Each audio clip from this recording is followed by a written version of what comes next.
to see you guys at AmFest. Man, this isn't something you see every day, huh? Not every day. It's great to be here. It's special. It's special. So excited to spend some time chatting with both of you. Goodness, there's about 1 million things that I could ask each of you respectively about your career, what you've got going on. Secretary Duffy, I could ask you about your controversial take of no more pajamas in the airport. Well, that's a good one, right? There's definitely team dress up, team pajama, we've been hearing. Exactly. Things that I'm genuinely curious about, I know the audience is too, that feel relevant for the moment that we're in, but beyond all of the policy and politics, you guys and your story as a couple, as parents, I think it is so remarkable. It's one that you don't hear very often. We have a video. If you are here and you haven't heard their story, we have a video we're going to throw to it really quickly, and then I want to ask you guys about it. This is the true story. True story. Picked to live in a house. And have their lives, too. To find out what happens when people stop being polite And start getting real. I was nervous because, I don't know everybody from all the shows, and I was kind of nervous that I'd meet these people and I won't know their names. My destination is Westport Station. I bet you the other castmate has the clue.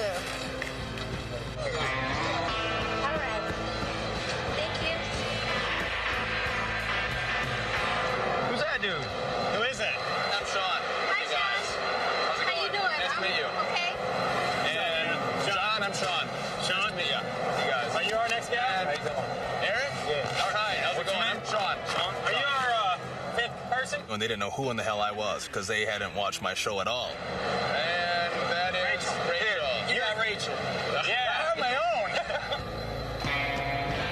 Rachel's a cool girl. She was very bubbly, very spirited, and I like her right off the bat.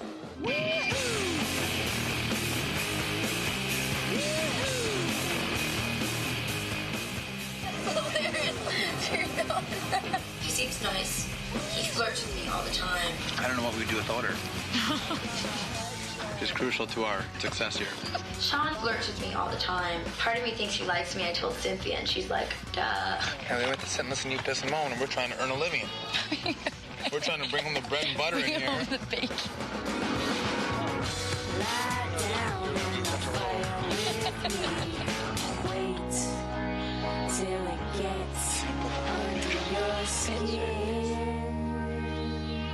Stop getting fresh with me. I want to have this relationship with her. He's like such a great guy. I've enjoyed my time with Rachel, and the little bit of kissing that may have went on. It's been a good time. And so that's it. Sean. Here's our on-camera kiss. I think it's amazing that I have the meeting between me and Rachel on TV. Most people don't have that opportunity to look back and say, oh my God, that's the moment that I met my wife. Let's bring her out. She's got a little special guest with her. Rachel, where are you?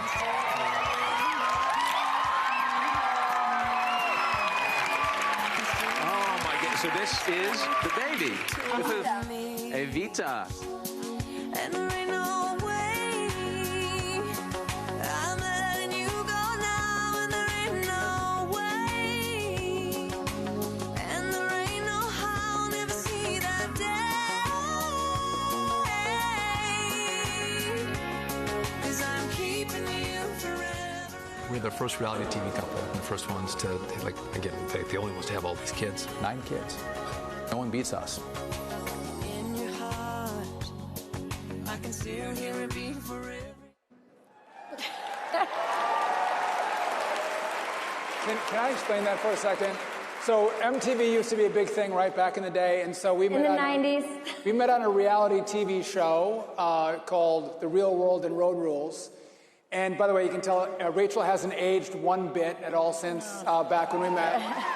And if you saw in the video, they gave me her bag, and I say I've been carrying her bag ever since. True. First day we met. I think the best thing about that video when I watched it the first time is your laugh sounds exactly the same then as it does now. Man, there's been a lot of life lived in the time that some of those clips were recorded to now. We saw a video of you with your baby daughter, Avita, who's here today, and she just had a very exciting announcement. Do you want to share? Yeah, well, Avita, that little baby that you saw in that video, is our very first of our 9 children, and she's pregnant, so we're excited. And her husband, my son-in-law, who I love like a son, is one of 2 people that have been endorsed in his race for Congress in Wisconsin, and he'll be speaking on Sunday Endorsed by night. So Turning we're Point. excited. So that's pretty awesome. But if anyone tells you you can't find true love on a reality television show, don't believe them. Was there like a specific moment for you guys early on when you realized that this wasn't just a relationship, but something that you wanted to build a life around? Well, listen, we got to spend 3 weeks together traveling around the country. We went to New Zealand. And then on the show. Then we were able to spend time after. And I spent a lot of time pursuing Rachel. She spent some time rejecting me. But here's what's interesting, Riley, is after she rejected me for a little bit, she was doing a speech in Milwaukee and then was having to fly through Minneapolis where I was going to law school. And she stopped over for a layover, and I took her out for breakfast and a cup of coffee. And we sat there for 3 hours just talking. Yeah. And in that conversation, she said, "I think I love you. I think I'm going to marry you." It's true. Which for any 26-year-old man will freak you out, right? I was like, wow. But it was great. We did get married. We've been together ever since. We've been together ever since. That's special. And so now here you are. Yeah, that deserves an applause. And now here you guys are with incredibly demanding schedules in your professional careers, public service, media, family life. How do you two intentionally prioritize each other and your marriage and protect that in the midst of all the chaos? Wow, it's such a great question. And we both have always had this philosophy, and we've stuck to it. And by the way, at every moment, it's not perfect. I mean, you're trying to, you have to recalibrate because things get off kilter. And we've done that, like when Sean stepped down from Congress because it was just getting to be too much and we needed to refocus on our family. But we've always said that the relationship between he and I is the foundation of this marriage. If we are not focused on each other, if we're not prioritizing our marriage, we're not the only ones that suffer. The entire unit suffers. And so that's something it's a constant reminder. But we've made sacrifices. As I said, Sean stepped down from Congress when things got too much. I had a Spanish show called Fox Noticias that I started before Sean got into office, and it just got to be too much. And I just said, I can only do so much. I've got a husband, I've got a family, and so I did not renew that contract, even though I loved the job and I wanted to continue. So it's just a reminder about sacrifice, that those things have to happen if this is going to be the priority. And I would say I have the privilege of working for, I think, the greatest president that this country has ever seen, Donald J. Trump. He's amazing. He is the greatest boss I've ever had, and I love working for him. And I love my department, and I'm trying to tackle every single problem that I can to make travel better for the American people. And it's an honor. It's an amazing honor to serve, and especially with this president. But my most important job is to be a good husband. My most important job is to be a good father. And so I think all the time, and Rachel and I were talking about this morning, I think about what are we doing to spend time together? Because we're really busy. And so I plan. He's the thinker. I plan every single trip that we're going to go on. Every time we're going to go back to Wisconsin, I book everyone's flights. I coordinate the travel. Rachel and I have to spend time together. So when are we going to spend time together? How are we going to, whether it's 4 days or a week together, where we can get away and recalibrate and rekindle. And travel stresses Rachel out. And so I got to force her, cajole her, elbow her. I just think about the packing and the unpacking, and I get just frozen. And that's like another example of that balance between the sexes. And, Sean's really good at planning. If it was up to me to plan, I would get overwhelmed and the trip might not happen. Sean takes charge of that, and I really appreciate that. And just another point on that, I get to meet a lot of people, And if you think about what is the most important thing in life, and again, I love my job, I really do, and I love your job. But if you talk to people who are near the end of their life and what they value, what was important to them over the course of their life, it wasn't a bill they passed, it wasn't a congressional race they won, it wasn't the career they had. The most important thing to anybody near the end of their life is their family. Like, what kind of family did I build? Those are the people who are with you at the end of life. And by the way, we have 9 kids, which I wouldn't send any of them back. Some days I would send some back, but usually I wouldn't send any of them back. And I think having invested in that, I think those truly are the things that matter in life, and that's why we put time into it. I often in my job run into a lot of young producers, especially men and women. But in particular, I end up bonding and talking to a lot of the young women because a lot of them are in the dating world. They're looking for me to, I'm kind of a matchmaker, so a lot of people come to me and go, hey, can you help match me with someone? I love doing that. But I always tell them, because these are really hard-working, hard-charging girls that are really great at their job. These young women are awesome. But I always remind them, and the men that I meet as well that are young, at the end of the day, as Sean said, your boss, this company is not going to be holding your hand when you're on your deathbed. It's going to be your husband or your wife, your children. That's your legacy. And that's why we have always been very much attracted to this movement, to Turning Point USA, because Turning Point USA, and Charlie Kirk in particular, has always said, get married, have kids. That's been our story. And now that we're at this stage where we actually have grandkids, I can tell you it's worth it. Absolutely. Yeah, that was one of Charlie's. Yeah. Yeah.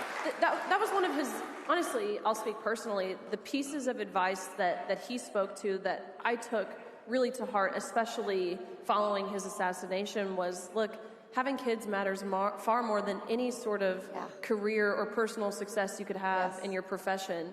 And so you just spoke to that, but how did becoming parents change the way you think about success and purpose and now even your careers? Well, so can I just take a sidestep on that? For all the young men in the room, I think, obviously, culture's changed since I got to meet Rachel on reality TV. We didn't have cell phones then. I think it's so important that young men are unafraid to ask them respectfully, but ask them out for a cup of coffee. Don't be afraid. Ask him out. Ask him to dinner. When Evita's now husband, my oldest daughter, wanted to take her out for the first time in high school, he at the start wanted me to send her out to him in the car, and I'm like, bullshit.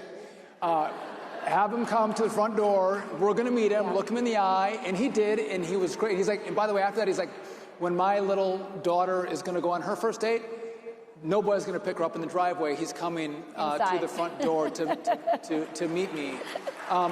But you don't find love in your basement playing video games, right? You find love by getting out there and finding a girl you want to ask out. Again, very safe, a cup of coffee, maybe dinner.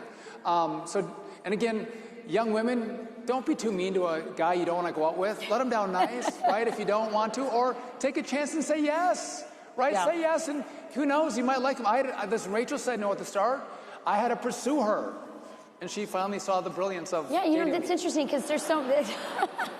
It's interesting because now so much dating happens on your phone, and I'm not opposed to, online dating. I think it can work, but I think the danger of it is you just kind of are scrolling through and you have all these things in your mind and set up in the way you do it online that, I only want a guy who's, over 6 feet, and anybody under 6 feet, isn't even going to show up on your screen. So I think it's really important that you do give it a chance and that you don't just say one date. It took me 3 months to figure out that I actually really wanted to be with Sean and Dana. And so he was pretty persistent and it worked out. So, he says, yes, give him a chance, but also, us women, give it a chance. Give it a chance. Yeah. And Rachel, and continuing to speak, I think specifically to young women, there's this narrative out there that you have to pick one or the other, family or career. Yeah. Clearly, you guys have done both. Yeah. What has that looked like for you? I think especially in your role as being a mom, how have you been able to balance the two? It's such a great question. It's sort of like the most important question that a lot of women are asking themselves is before they think they're going to have kids or even right after they have them. Look, my journey is not traditional at all. I was an at-home mom for 14 years. And then actually out of financial need, I started to work part-time. And luckily, I had a boss who was very flexible, and I was working for the Libra Initiative. And then I eventually ended at Fox News, where Fox News is the most family-friendly company you can ever imagine. So I've been very blessed in that way. But if you look at people who was the CEO of Sheryl Sandborn, the CEO of Facebook, she would tell women, as soon as you graduate, put your foot on the gas pedal, go, go, go, go. Mine is just the opposite. I think you really, as a woman, need to prioritize your love life. And it's kind of the advice that a lot of, women's studies departments might, not like to hear that from me. But I think prioritizing your love life, yes, getting your education, yes, getting your career, but always knowing that your family is the most important. So I've taken breaks. So when I have a baby, I take a break. What I just told you happened with my job just now. I love my job at the Spanish show for Fox News, but I had to make that decision. And what's interesting is they've polled women who make professional sacrifices for the sake of their family actually poll higher in happiness. And it absolutely makes sense because they understand intuitively what's most important. 100%. Now, Secretary Duffy, you alluded to the fact that the world that you're raising your children in, which I don't think we've explicitly said it. Can you say, you talked about booking everyone's travel. How many is everyone for you guys? Yeah, so we have 9 kids. And 2 are married. And 2 are married, and we're going to take them too. My oldest is 26. Our youngest is 6, who she has Down syndrome. She's the little light of our family. She's wonderful. Yeah. By the way, there's no other Downs kids in her school because all of them have been aborted, which is shameful because she is the most wonderful little baby, and we would have never made a different decision. And every one of the kids love her dearly. But can I tell you this? We didn't have any money when we started, and every baby that would come would kind of stress me out. I'm like, oh my gosh, got another baby coming. I got to be the one who supports, and Rachel wasn't working. And we just had faith that something was going to happen, that we were going to be able to pay for the babies that we were having. And every single time, what's the Spanish phrase that? So we believe in providence, and it's true. But there's a Spanish saying that says every little baby is born with a loaf of bread under their arms. And it's absolutely true. I feel like every single time something would happen where we were able to have enough money to pay for each additional child. And again, we have 9. So at Thanksgiving or Christmas, if I have 5 at home or 6 at home, my house feels really empty. I feel like, where is everybody? It's like, I wish I had more. Someone's going. And for most families, that's a lot. But it is so much fun to have all of them home for the holidays. And the spouses. Yeah. And then we all get together back in Wisconsin for the summer. And it is the best time that we have is with all of us together. Well, I will say I love when pictures of Valentina and the president pop up on my timeline, and watching him interact with her, it's really a beautiful thing. But Secretary Duffy, you said you're raising your kids in a world that you guys didn't grow up in terms of social media and constant connectivity and public attention. How do you guys talk with your children about social media and about fame and about personal identity? So first off, what's great with so many kids is your first child, you're a first-time parent, right? You've never done it before. You're new at it, and you make mistakes. And then with the next one, you make less mistakes, and then less you learn as you go through with all these kids. You're saying we got do-overs. We got many do-overs, That's right. So the first ones got cell phones earlier. They were younger. But the further we've gone back, we've now, I have a 15-year-old who still doesn't have a cell phone. No. Hold off as long as you can. Hold off as long as you can. We think about when they start to drive. That's when they have to be able to communicate if something goes wrong. So that's when we think about the cell phones. But it's challenging because social media is so consuming for this generation, and what you put out and how many likes you get, and so we try to talk about a little more reality and less about what social media is and is not. I don't know, Rachel, what you're... I just think that, we learned our lesson. We keep going further and further out before we give them a phone. It's tough once they start driving. Obviously, you want them to have the phone for an emergency, for directions. But the more you can hold off on that, the better.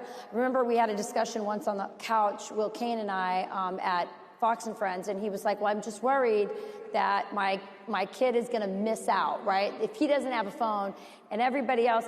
But I think it's more it's like you're giving your kids back their childhood. You're giving them back. I love seeing on you see all these videos coming back of high schools in the 80s, when people actually talked in the hallway and, at their lockers. I mean, I do think we've lost something. And I'll tell you what, when Charlie Kirk came out with this book about finding a 24-hour period in your life where you're completely disconnected with it, I think that is one of the most powerful, important messages in the world, honestly. Yeah. What do you want? I agree with that. That's something that, following Charlie's assassination and this book, which you guys have done a fantastic job at Fox News over the past week, and talking with Erica and explaining the vision of Turning Point USA and the book and everything. It's been fantastic. But even me and my husband, that's something that we have certainly started to implement in our own household. We've talked about your faith as well. It's clearly very central to your family and how you conduct yourselves in your professional roles. What advice would you give, especially to the younger people in this room, about keeping Christ at the center of their marriage or their relationship, particularly in this culture that so often pushes faith to the margins? Well, I mean, I think when Sean and I got married, and this is sort of Catholic theology, I'm sure it's true for a lot of other Christian faiths, I mean, there's 3 people getting married. It's me, Sean, and God. And I think that what's wonderful about a Christian marriage is the permanency of it. I mean, a lot of people get caught up in all the aesthetics, especially with Instagram, of a wedding. But the reason for the ritual is that it's a really important thing, and it's a permanent thing. And so I think it saved our marriage that we got married in a Catholic mass with God right between us. Because, I mean, we fight. I mean, when people tell you, we never fight, like we hear that sometimes, and we're always like, they're going to get divorced. Because fighting is just part of being married. But these fights don't end in the end, because our marriage is forever. That's the vow we took. And so that just never happens. That just never is the conversation. We actually will fight about this conversation sometimes about marriage, because I think sometimes we put a rosy picture on marriage is always wonderful every single moment of the day. Well, if you've been married, it's not.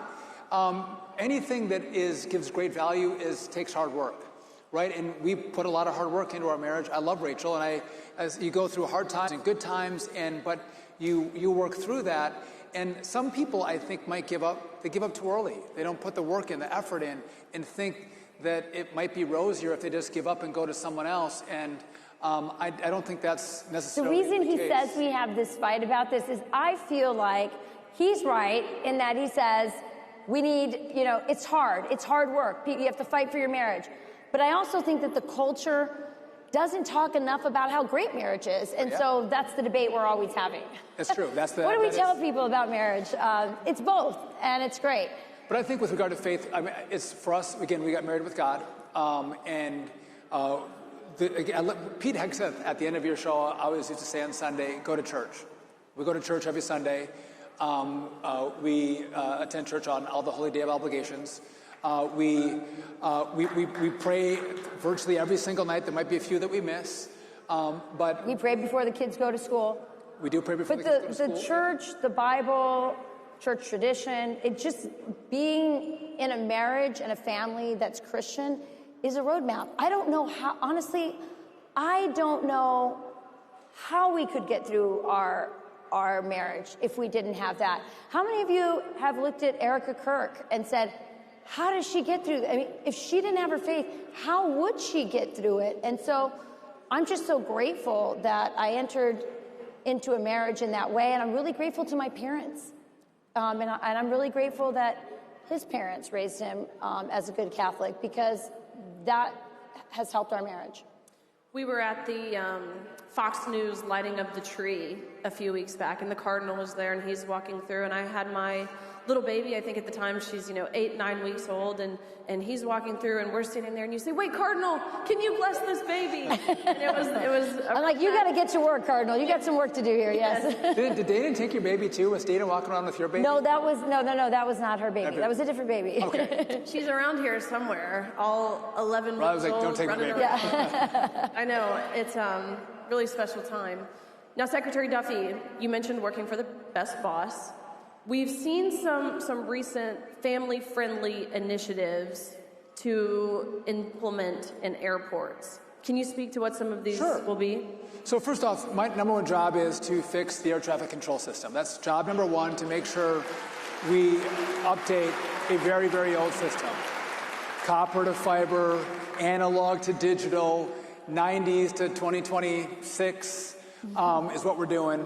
Brand new radar and radios and voice switches. So that is my first job, and that's what I focus on.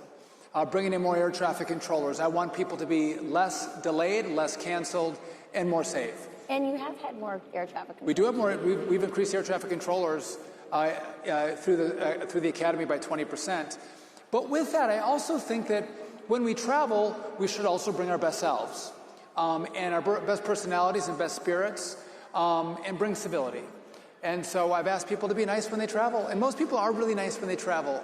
But some people aren't. I've asked people to dress a little more respectfully. Maybe to all of you, when you travel home, no pajamas or slippers on the airplane. More North Pole elves, less South Pole elves. That's right. Yeah. But in regard to the terminals, I thought, how can we make this better? And so a lot of families travel. I want more play areas where if you have a child with you, a lot of parents will just give their child an iPad or a phone. Wouldn't it be great to have more play areas for children? There's a conversation about where can a nursing mom go to nurse? I want more nursing pods for mothers who are choosing to nurse their babies, and nursing pods that are clean and are actually functional. Mm-hmm. And then I want the liberal media mischaracterize this, but a little micro workout area. If you're walking through and you want to do 3 or 4 pull-ups, a couple push-ups, don't get sweaty, don't have a full gym workout, but a little micro gym where you can actually do some exercise. And then I'm open to anyone else's ideas on, I want to make the travel experience better in America. And how do we do that? This is my first foray into making suggestions, but we can take information from all of you and our airports to then improve the American experience. By the way, we should have the greatest travel experience in this country as compared to the rest of the world. And that's what we're working for under this president. Riley, would you use a gym and do a micro workout? I mean, you're a pretty athletic girl. Oh, heck yes, I would. I love that video of you and Secretary Kennedy, which remind us, how many pull-ups did he do?